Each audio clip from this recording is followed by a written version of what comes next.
Hello guys! So, ito po yung trade ko kahapon kay Ethereum sa 1 hour time frame.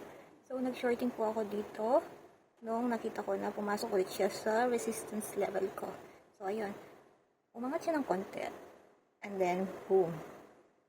Natipikit niya. Pero dahil may news, ang ginawa ko is nag-early TP po ako dito sa taas. Ito po yung profit percentage natin. So, nag-open ako dito sa 2,959.11.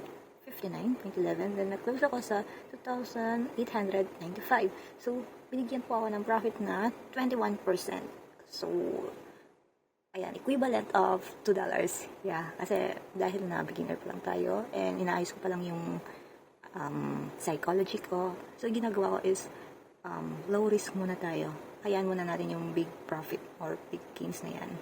Okay, so kailangan focus natin sa psychology muna. At yung master muna natin yung strategy natin kung paano natin execute and yung entry and exit natin. Okay guys? So yun lang. Thank you!